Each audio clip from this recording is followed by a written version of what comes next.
Great to have you with us. In our first story, the Member of Parliament for Sarkodie, Agyapa Mercer, says the opposition NDC's comparison of the Agyapa royalties deal with the PDS concession is an absurd metaphor. He says the fact that the PDS deal was cancelled because of a breach does not mean the Agyapa royalties agreement will have similar challenges. The minority NDC has strongly opposed government's decision to sell half the nation's interest in our gold resources to raise monies for development. Speaking on Prime Morning on Joy Prime Television, Mr. Mercer, however, believes their reasoning is untenable.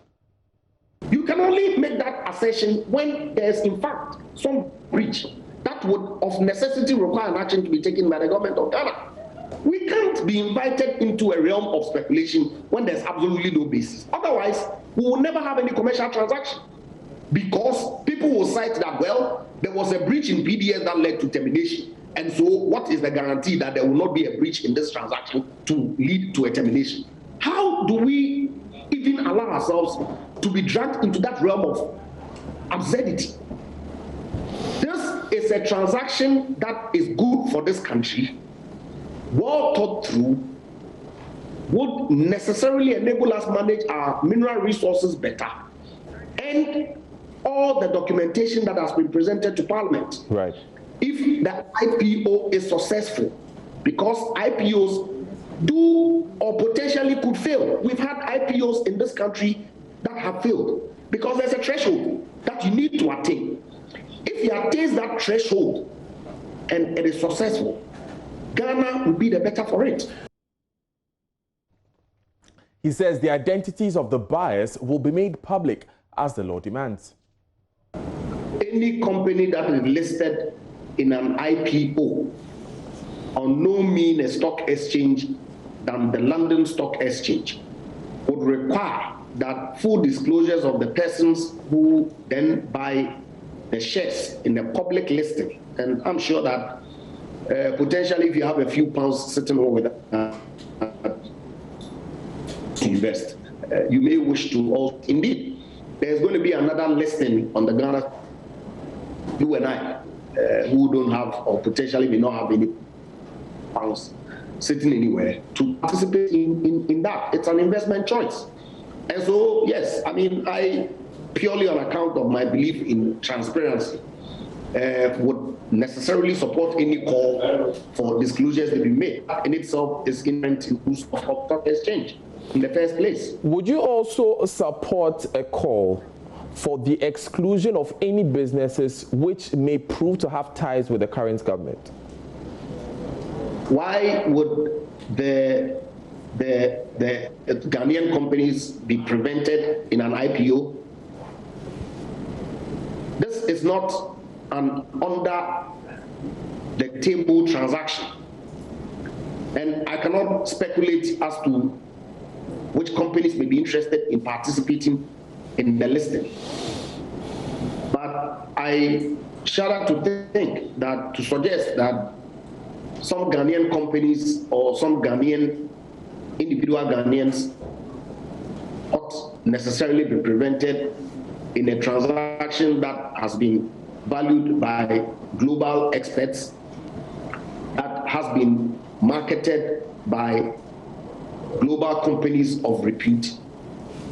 Ghanaians, by reason of the fact that they are associated with the current government, ought to be prevented from acquiring some, and of course, benefiting from the return that comes therefrom, to the exclusion of everybody else on the face of this earth. I think it will be far-fetched.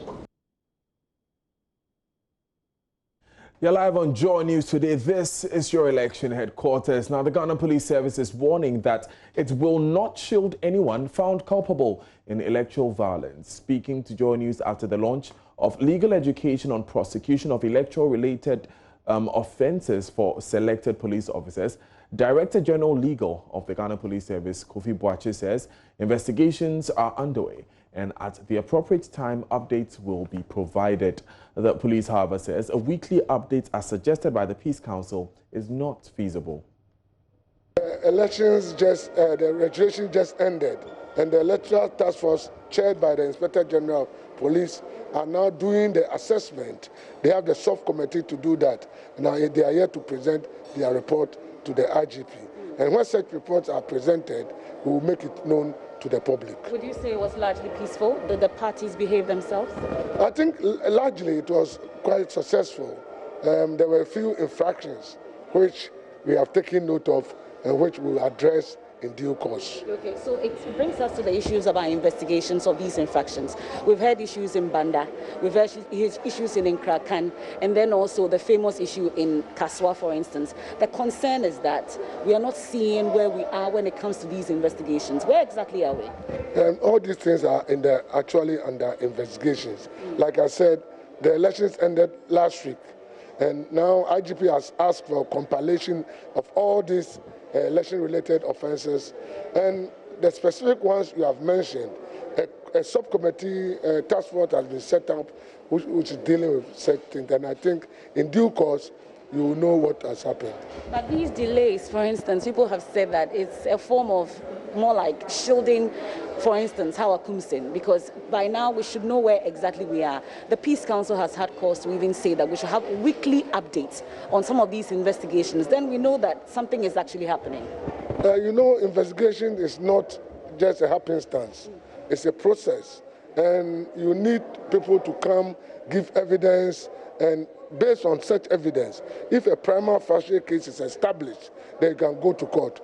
So I think you have to have faith in the police. IG is very much concerned about all these things and doing everything possible. And this is even manifested in the fact that we are doing this workshop, not for all policemen now, but we are now doing for the commissioners. So that when the commissioners are abreast with we build the capacity of commissioners. Then from next week, we're going through every region to it. So you see that the police is very much interested, and we have prioritized the prosecution of electoral offences as part and parcel of our role to control the elections and make it successful. So in due course, definitely you have the results of what has happened. Nobody is shielding anybody. And don't forget, like I said, we just finished the registration, and all issues emanating from the registration activities is going to be taken care of in due course. Away from that, findings by the Institute for Education Studies, a think tank, indicates a Ministry of Education promised to supply math sets to students writing the West Africa Senior School Certificate Examination, WASSCE, has not been carried out. It would be recalled about a month ago, the Parliament of Ghana approved a $3.2 million tax waiver for the procurement of math sets for use by students during the WASSCE, generating severe criticism from various stakeholders due to the cost of the said math sets. iFEST in a statement expressed disappointment that the items have not been supplied to the students for the period of the examinations. Joining us is Peter Enti, Executive Director for iFEST. Now, Mr. Enti, in your statement, you ask if it is still necessary to supply the math set at all, since the students have written the examination already. Where do you stand on this? Do you think that this procurement should be cancelled? Thank you very much, and good afternoon to your viewers. Yes, we think that there are more pressing issues that the ministry will have to deal with, and therefore, since the main subject, which is the core mathematics, that would require the use of that particular package, has been written, it's important that the ministry would have to take a second look at the purchase of these math sets for the students, and maybe channel the resource to other areas in the education sector that needs the needed attention. What if they are procured for next year's candidates? Now, if that is the case, then it means that we will have to go back to the drawing board and look at the whole procurement process and ask ourselves whether it was good for us to use a single source sourcing procurement process that we adopted in selecting the suppliers. We'd also have to look at the pricing of the math sets. As I'm talking now, we know that one was supposed to cost 75 Ghana cedis.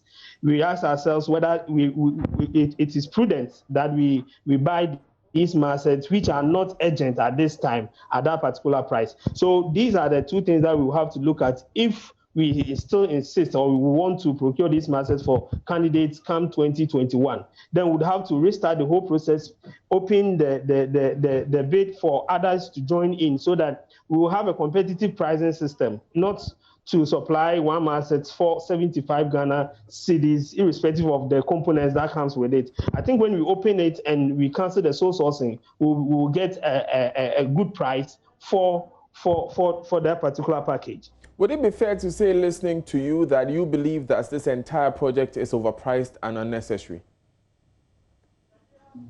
No, not entirely, because what we think would have cement the position of the ministry was that if they were able to procure these assets for the students to use in the WASSCE exams, then would have understood their urgency in using the sole sourcing and then the pricing mechanism that comes with it. But as it stands now, it makes no economic sense for us to procure these assets at that particular price when the use of the asset is not an urgent need of the ministry or the students.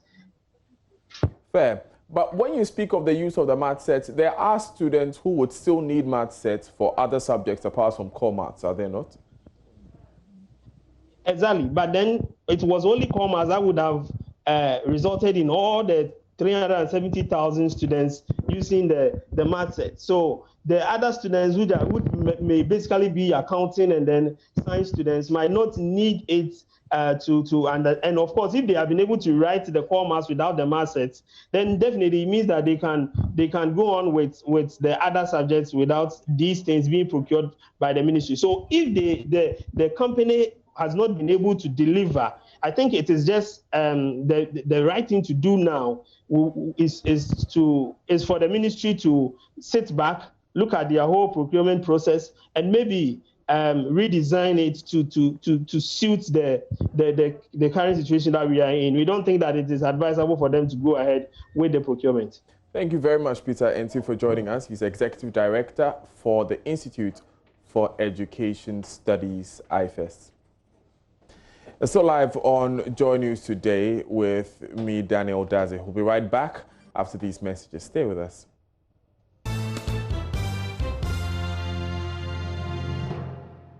Time now to do some business. Good afternoon. I am Sandra Esinam Apenu. Bank's profit for the first half of this year went up by about 15.5% to 1.9 billion cedis. This is according to the latest banking sector report. However, the income is lower than the 36.3% growth registered during the same period last year. Here is a business desk report. According to the latest banking sector report, the decline in profit levels was due mainly to sharp increases in the three cost elements. The central bank, however, said the industry remained sufficiently profitable during the first half of 2020, although increases in interest expenses, operational costs, and high loan loss provisions constrained profitability growth. Growth in net interest income also marginally declined to 16.5% in the first 6 months of this year. This is attributed to a much higher increase in interest expenses on the back of increased term deposits and relatively more expensive borrowing. This is attributed to a much higher increase in interest expenses on the back of increased term deposits and relatively more expensive borrowings. Interest income, on the other hand, grew by 13.7%.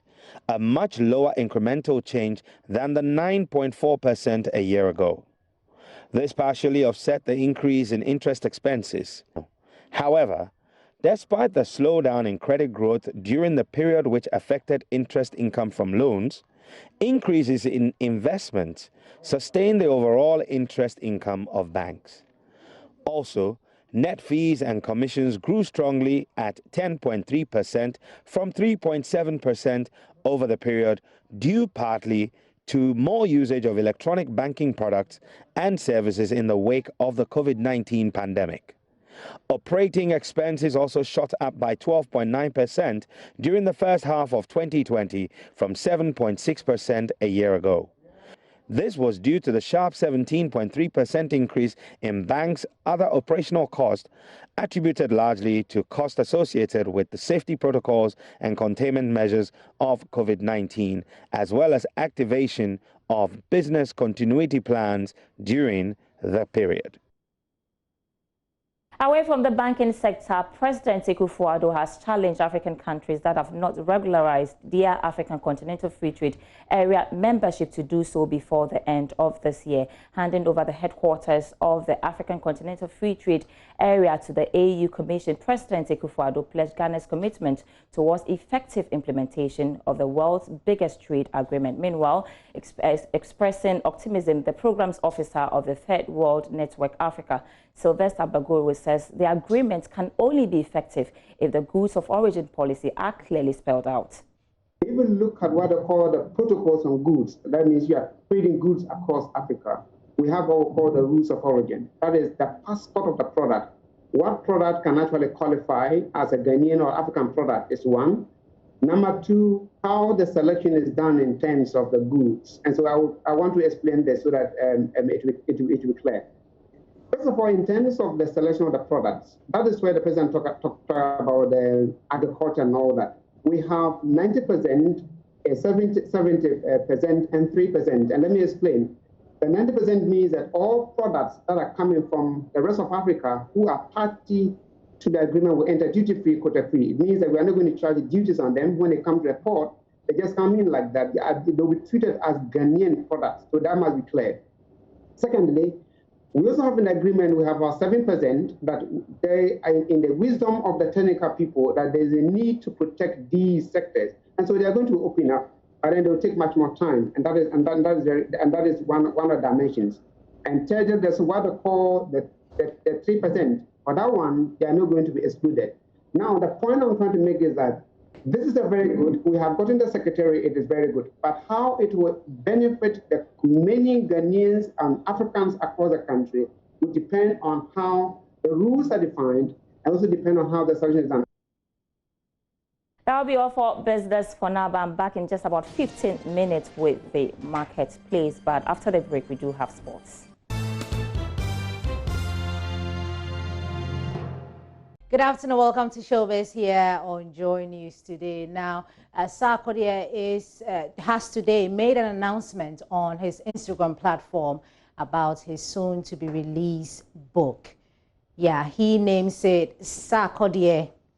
He names it The Highest, starting as the babyface tongue twister and rising to become perhaps the greatest rapper in Africa and in awards both home and abroad, gracing the biggest stage around the world, and above all, taking tree rap to global acceptance. Sarkodie posted the cover of his book on his Instagram this morning with a caption, "About that time. My first book, The Highest, will be out soon." The rapper, however, did not spare any details on the book.